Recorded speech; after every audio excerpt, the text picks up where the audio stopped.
வணக்கம். இப்போ நம்ம இந்த வீடியோவில் what makes a powerful brand அப்படிங்கிறத பற்றி பார்க்க போகிறோம். பவர்ஃபுல் பிராண்ட்னா ரொம்ப முக்கியமான இல்லாட்டா ரொம்ப ஒரு திறமையான பிராண்ட் என்பது ஒரு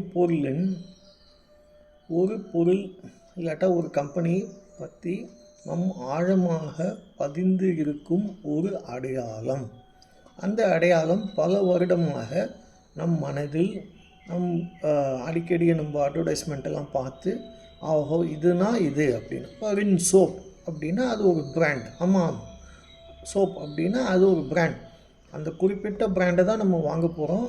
ஸோ அது நம்ம மனசில் ரொம்ப ஆழமாக பதிஞ்சிருக்கு. இது இந்த புக்கிலேருந்து மார்க்கெட்டிங் ஜீனியஸ் பை பீட்டர் ஃபிஸ்க் அப்படிங்கிற புக்கிலேருந்து 10 ஐடியா கொடுத்துருக்காங்க. அதில் 5 ஐடியாவை இந்த வீடியோவில் பார்க்க போகிறோம். இந்த 5 ஐடியாவும் நம்ம சென்னையில் நம்மளுக்கு ரொம்ப மிகவும் தெரிந்த பல உதாரணங்களை வைத்து கொண்டு தான் பார்க்க போகிறோம். ஏன் இப்படி நான் செஞ்சுருக்கேன் அப்படின்னா, உங்கள் எல்லாருக்கும் இது புரியும். இல்லாண்ட்டு சென்னைக்கு டெஃபினட்டாக நீங்கள் போயிருப்பீங்க. போகாட்டாலும் இதை போய் பார்த்தீங்கன்னா உங்களுக்கு டெஃபினட்டாக இந்த ஐடியா எல்லாமே புரியும். அதனால தான் சென்னையை பற்றி நம்ம பேசுகிறோம். இது மற்ற ஊர்னால் இதை போய் அனுபவிக்க முடியாது. ஆனால் இதெல்லாம் நம்ம அனுபவிக்க முடியும் அப்படிங்கிறதுனால இதை பற்றி நம்ம பேசுகிறோம். ஒவ்வொரு ஸ்லைடாக நம்ம எக்ஸ்பிளைன் பண்ணும்போது அதில் தமிழும் இருக்கும், இங்கிலீஷும் இருக்கும். ஸோ தட் உங்களுக்கு அது ஈஸியாக புரியும். பின்னாடியே அந்த எக்ஸாம்பிளும் வரும். பார்க்கலாம். Defines a compelling purpose. The big idea that stands out from the crowd, that goes far beyond the product or industry, and it really matters to the people. ஒரு குறிப்பிட்ட பொருளின் வரையறை மிக அகன்ற ஒரு நோக்கம் கொண்டதாக இருக்க வேண்டும். மேலும் அது ஒரு பெரிய ஐடியாவை உள் அடக்கி மற்ற எல்லா பொருட்களும் மற்றும் துறையை கடந்து மக்களுக்கு நன்மை உடையதாக இருக்க வேண்டும். இந்த எக்ஸாம்பிள் என்னங்கிறத பார்க்கலாம். உதாரணத்துக்கு ரொம்ப பெருசாக ஒரு ஐடியா, அந்த ஐடியா உங்கள் மனசில் ரொம்ப ஆழமாக பதிஞ்சு உங்களுக்கு எல்லா விதமான சேவையும் செய்கின்றது. அந்த சேவையை செய்யும் பொழுது அது சாதாரண மற்ற கம்பெனி மாதிரியோ மற்ற இதே மாதிரி கடைகள் மாதிரியோ இல்லாமல் அதை விட ரொம்ப ஜாஸ்தியாக செய்கின்றது. அப்படின்னா உதாரணத்துக்கு ரொம்ப ஒரு பிரமாதமான உதாரணம் அப்படின்னா சரவணா ஸ்டோர்ஸ். மெட்ராஸில் இது பெரிய ஃபேமஸ் கடை. சரவணா ஸ்டோர்ஸுங்கிறது பல பிரான்ச் இருக்குது. இங்கே எல்லா பொருளையும் நீங்கள் ஒரே இடத்துல வாங்க முடியும், சீப்பாகவும் வாங்க முடியும். உதாரணத்துக்கு ஒரு நல்ல பெல்ட்டு வாங்கினீங்கன்னா 200 இருக்கும். இதே மாதிரி பெல்ட்டு வெளியில் வாங்கினீங்கன்னா 400 ஆகும். ஆனால் ஒரு பெரிய பிராண்டட் பொட்டி ஒன்று இருக்கும், அது 2500 சொல்லுவாங்க மற்ற கடையெல்லாம். இதே கடையில் போய் கேட்டிங்கன்னா 750 கிடைக்கும். லோக்கல் பிராண்ட் தான். ஆனால் நிச்சயமாக 2 வருஷம் உழைக்கும். அது எல்லாருக்கும் தெரியும். 2 வருஷம்தான் உழைக்குங்கிறது எல்லாருக்கும் தெரியும். ஆனால் அவங்க லோவர் மிடில் கிளாஸ் 10,000 15,000 20,000 சம்பாதிக்கிறவங்க எக்கச்சக்கமான பேர் ரங்கநாதன் ஸ்ட்ரீட் அப்படின்னு ஒரு பெரிய இடத்துல தான் இருக்குது. போரூரில் இப்போ வந்தாச்சு. இன்னும் பாடின்னு ஒரு இடத்துல அங்கேயும் இருக்குது. நிறைய இடத்துல இந்த சரவணா ஸ்டோர்ஸ் இருக்குது. ரொம்ப அருமையாக செயல்பட்டு கொண்டிருக்கின்றது. இதை சென்னையில் வாழ்கிறவங்க அத்தனை பேரும் அந்த இடத்துல போய் ஏதாவது ஒரு நாள் ஏதாவது ஒரு பொருளாவது வாங்கியிருப்பாங்க. நானே பல நாள் பல பொருள் வாங்கியிருக்கேன். ஓரளவுக்கு உழைக்கும். அதுங்க அங்கேயே தெரியும், இந்த கடையில் வாங்கினா நம்மளுக்கு வேல்யூ ஃபார் மணி, கொடுத்த காசுக்கு உண்டான பொருள் கிடைக்கும். இதனால இந்த பிராண்டு ரொம்ப பெரிய பிராண்டு. சரவணா ஸ்டோர்ஸுங்கிறது பல கோடி ரூபாய், பல 100 கோடி ரூபாய் 1000 கோடி ரூபாய் ஒரே நாளில் ஒரே காலையில் 6-7 மணிக்கே நம்ம திறக்கிறாங்க. ராத்திரி 10 மணிக்கு 11 மணிக்கு தான் மூடுறாங்கன்னு சொல்கிறாங்க. அந்த ஒரு நாள்லேயே பல 1000 கோடி ரூபாய் வியாபாரம் பண்ணுறதா சொல்கிறாங்க. அடுத்தது ஜெயச்சந்திரன் டெக்ஸ்டைல்ஸ். இதுவும் அதே மாதிரி தான். அந்த உதாரணம் தான். ஒரு சாதாரண மக்களுக்கு 700 ரூபாய்க்கு போய் நீங்கள் 3 சட்டை இல்லாட்டா 3 பேண்ட் வாங்கிட்டு வர முடியும்.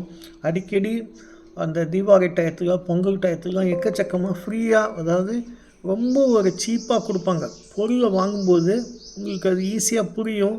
ஓஹோ இதனால் நம்மளுக்கு நல்லது, நம்ம ஏழை மக்கள் இல்லாட்டா நடுத்தர மக்கள், சாதாரண மக்கள் அவங்களுடைய தேவையை பூர்த்தி செய்யும் கடையில் பிராண்டு ஒரு பெரிய நிறுவனமாக இது மனதில் ஆழமாக பதிந்து உள்ளது. இதுதான் ஜெயச்சந்திரன் டெக்ஸ்டைல்ஸ். ஸோ இந்த ஃபஸ்ட்டு பாயிண்ட் வந்து ஒரு இண்டஸ்ட்ரியை தாண்டி உங்கள் மனசில் ஆழமாக பதிய வேண்டும். மற்ற போட்டியாளர்களை விட இவர்கள் நமக்கு சிறந்த சேவையை செய்ய வேண்டும். இதுதான் first idea. Second idea, reflects the customer, builds an image and reputation in the mind of the customer that has personal reference even if it alienates others. ஒரு இமேஜ் இருக்குது அந்த பொருள், அந்த கடைக்கோ இல்லை பொருளுக்கோ இல்லை சர்வீஸ்க்கோ, அந்த மைண்டில் எப்போ பாரு அதே மனசில் எல்லார்டையும் இருக்குது. ஆனால் எல்லாருக்கும் பூர்த்தி செய்ய முடியுமானா முடியாது. சில பேருக்கு மட்டும். பல ஆயிரம் நுகர்வோரின் தேவைகள் பூர்த்தி செய்யும் ஒரு கருவியாக இருக்க வேண்டும். அது எல்லா நுகர்வோர்களை சென்று அடைய முடியவில்லை என்றாலும் கூட ஓரளவுக்கு விலை ஜாஸ்தியாக இருக்கோ இல்லாட்டா ஒரு இடத்துல வந்து ஒரு பர்டிகுலர் இதை வந்து தான் அவங்க ரொம்ப ஒரு ஃபேமஸாக செய்வாங்க. எல்லாராலையும் அந்த பொருளை வாங்க முடியுமா இல்லாட்டா டெய்லி அங்கே போய் சாப்பிட முடியுமானா கஷ்டம், முடியாது. அதுக்கு பெஸ்ட் எக்ஸாம்பிள் மெட்ராஸில் மயிலாப்பூரில் உள்ள ராயர்ஸ் மெஸ். இந்த மெஸ்ஸில் பயங்கரமாக கூட்டம் இருக்கும். கார்த்தால போனீங்கன்னா ஞாயிற்றுக்கிழமையெல்லாம் வெயிட்டிங் லிஸ்ட்டு ஈஸியாக ஒரு 70-80 பேர் வெயிட் பண்ணுவாங்க. 16 பேர் தான் உள்ளே உட்காந்து சாப்பிட முடியும்னு சொல்கிறாங்க. அந்த இடத்துல அவ்வளோ கூட்டம் இருக்கும். ஆனால் விலையும் கொஞ்சம் கூட தான். ஒரு இட்லியே 15 ரூபாய் 20 ரூபாய் ஆகுது. அதனால எல்லாராலையும் அதை போய் சாப்பிட முடியுமானா முடியாது. இருந்தாலும் அவங்களுக்குன்னு ஒரு பர்டிகுலர் லாயல் கஸ்டமர் பேஸ்ன்னு சொல்லுவாங்க. பல 1000 பேர் அங்கே தான் போய் சாப்பிடுவாங்க. இன்றைக்கி கார் எடுத்துகிட்டு போய் சாப்பிட்றாங்க.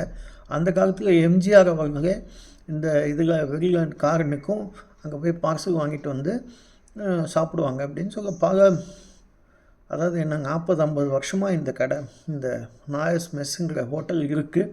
மயிலாப்பூர் போனீங்கன்னா நீங்கள் இதை சுவையை அனுபவிக்கலாம். கொஞ்சம் கூட தான், ஆனாலும் எல்லோரும் நிறைய பேர் பல ஆயிரக்கணக்கான பேர் வாங்கி தான் சாப்பிட்றாங்க. அங்கே இட்லி இருக்கும், 1-2 ஐட்டம் தான் இருக்கும், வடை இருக்கும், பொங்கல் இருக்குதுன்னு சொல்கிறாங்க. இப்போ அடுத்தது பார்க்கலாம். engages customers in together achieving the big idea delivered in a style which people say this is my kind of company. பல ஆயிரம் நுகர்வோர்களின் தேவைகளை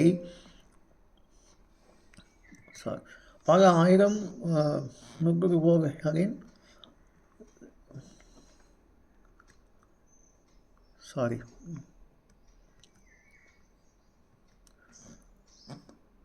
நுகர்வோர் தங்களை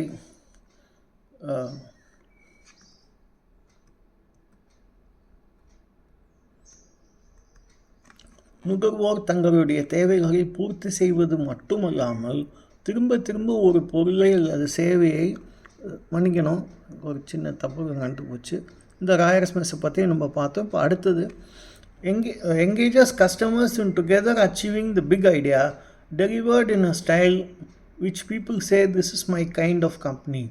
பல ஆயிரம் நுகர்வோர்களின் தேவைகளை பூர்த்தி செய்து அவர்களுடன் ஒவ்வொரு நாளும் பழகி ஒரு பெரிய ஐடியாவை வேலை செய்ய வைத்து இதுதான் நான் தேடிய எனக்கு பிடித்தமான நிறுவனம் என்று கூற வைக்க வேண்டும். ஒரு பிராண்ட் இருக்குன்னா அவங்களுக்கு பல ஆயிரக்கணக்கான கஸ்டமர்ஸை அவங்க உள்ளடக்கி கொண்டு வந்து இதுதான் என்னோடய கம்பெனி, எனக்கு வேண்டியது இதுதான் அப்படின்னு சொல்லக்கூடிய ஒரு நிறுவனமாக இருக்க வேண்டும். திருப்பும் அது நம்ம ஜெயச்சந்திரன் டெக்ஸ்டைல்ஸ் தான் போக முடியும். ஏன்னா அது ஒரு அருமையான ஒரு இடம்.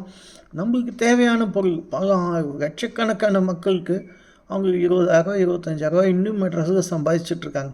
அவங்களுக்கு தேவையான தேவைகளை பூர்த்தி செய்வதற்கு உருவான ஒரு கடை தான் ஜெயச்சந்திரன் டெக்ஸ்டைல்ஸ். பள்ளிக்கார 9 வேளச்சேரி பக்கத்தில் பிரமாதமாக பண்ணிகிட்ருக்காங்க. இப்போ அடுத்தது enables customers to do more, reinforcing the benefits and supporting their application, but also physically or emotionally to do more. நுகர்வோர் தங்களுடைய தேவைகளை பூர்த்தி செய்வது மட்டுமல்லாமல் திரும்ப திரும்ப ஒரு பொருளை அல்லது சேவையை வாங்கி அதன் பயன்களை அனுபவிக்க வேண்டும். அது மட்டுமல்லாமல் நுகர்வோர் நேரில் அனுபவித்து உணர்ச்சி பட வைக்க வேண்டும். அவங்க நேராக போய் கூட திருப்பி திருப்பி திருப்பி எமோஷ்னலாக உணர்ச்சி வசப்பட வைக்க வேண்டும். ஓஹா இதுதான் நம்ம கடை, நம்மளுக்கு தான் தேவை இது அப்படின்னு நினைக்கணும். அந்த மாதிரி ஒரு இடம் தான் ஃபினிக்ஸ் மால். ஃபினிக்ஸ் மாலில் என்ன ஒரு பெரிய அட்வான்டேஜ் வேலை சரின்னா, சும்மா ஒரு 100 ரூபாய்க்கு 80 ரூபாய்க்கு சமோசா வாங்கி சாப்பிட்டுட்டு ஊர் சுற்றி பார்த்துட்டு நல்ல ஏசியை அனுபவித்து வரவங்க தான் இருக்காங்க. கொஞ்சம் பணம் உள்ளவங்க, கொஞ்சம் கைக்கு பணம் இருந்தால் அங்கே போய் சினிமா பார்க்கணும், 150 ரூபா 200 ரூபாய்க்கு சினிமா பார்க்கணுன்னு தோணும். சின்ன சின்ன தேவைகளை பூர்த்தி செய்வது தான் இந்த ஃபினிக்ஸ் மால். பல லட்சக்கணக்கான மக்கள் ஒவ்வொரு சாட்டர்டே சண்டேனா டெஃபினட்டாக இந்த மாலில் போய் ஏதாவது கொஞ்சோண்டாக சாப்பிட்டு வருவாங்க. சாதாரண மக்கள் கூட அங்கே போக ஆரம்பிச்சிட்டாங்க. இதுதான் இந்த ஃபினிக்ஸ் மாலோட ஒரு பெரிய சக்ஸஸுக்கு காரணம். இன்னும் ஒரு காரணம் இருக்குது. நம்மளுக்கு ஏதாவது ஒன்று செய்யணையா, நம்மளும் எப்போ பாரு ஏழையாகவே இருக்க முடியுமா, நம்மளுக்கு கொஞ்சம் செலவழித்து ஜாலியாக இருக்கலாம் அப்படின்னு ஒரு எண்ணத்தை மக்கள் மனதில் உருவாக்கி விட்டார்கள். இதுதான் ஃபினிக்ஸ் மாலோட ஒரு அருமையான எக்ஸாம்பிள். அடுத்தது, anchors customers around something familiar and important while all else in the market or in the personal world continues to change. நுகர்வோர் தங்களுக்கு இது தேவை மற்றும் முக்கியம் என்று நினைக்க வேண்டும். அவர்களை சுற்றி பல சந்தைகளில் அல்லது அவர்களின் தனிப்பட்ட வாழ்க்கையில் மாறுதல் வந்தால் கூட, எந்த பட்டணம் போனாலும் சில இடத்துக்கு நம்ம தான் போவோம். ஒரு இடத்த கண்டு, ஒரு மெட்ராஸுக்கு ஒரு இடம் இருக்குது, அந்த மாதிரி அந்த ஒரு இடத்துக்கு போய் தான் எல்லோரும் ஷாப்பிங் செய்வாங்க. ஏன்னா அது ஒரு அனுபவம். அந்த ஷாப்பிங் செய்வதே அந்த இடத்துக்கு பயங்கரமான ஒரு அனுபவம். ஏன்னா சின்ன இடம், அந்த இடத்துல பல ஆயிரக்கணக்கான மக்கள் ஒவ்வொருத்தரோட இடிச்சுட்டு தான் போயிட்டுருப்பாங்க. இடமே இருக்காது. பக்கத்தில் போய் பார்த்தீங்கன்னா ஒருத்தர் காஃபி விற்றுக்கிட்டு இருப்பார், இன்னொருத்தர் சமோசா விற்றுக்கிட்டு இருப்பார், இன்னொருத்தர் கூல்ட்ரிங்க் விற்றுக்கிட்டு இருப்பார், இன்னொருத்தர் தோசை போட்டு விற்றுக்கிட்டு இருப்பார். ஆனாலும் எல்லோரும் போய் வாங்கி தான் சாப்பிடுவாங்க. அந்த இடத்துலேருந்து கூட்டம் போயிட்டுருக்கும், போலீஸ் பந்தோபஸ்தும் இருக்கும். அந்த இடத்தோட பேர் தான் ரங்கநாதன் தெரு. இதுதான் இந்த 5 ஐடியா உங்களுக்கு ஆழமாக பதியும், ஈஸியாக உங்களுக்கு புரியக்கூடிய அளவுக்கு பிபிஏ எம்பிஏலாம் இந்த மாதிரி மார்க்கெட்ஸை பற்றி நீங்கள் புரிஞ்சுக்கணுங்கிறதுக்காகவே இந்த சென்னை கம்பெனியை பற்றி எக்ஸாம்பிளை பற்றி நம்ம எடுத்து சொல்லியிருக்கோம். மிக்க நன்றி. இந்த வீடியோ உங்களுக்கு பிடிச்சிருக்கும்னு நான் நினைக்கிறேன். இதை தயவு செஞ்சு மற்றவங்களோட ஷேர் பண்ணுங்கள், லைக் பண்ணுங்கள். நம்ம சேனலுக்கு ஆதரவு கொடுத்து சப்ஸ்கிரைப் பண்ணி ஆதரவு கொடுங்க. மிக்க நன்றி. தேங்க்யூ.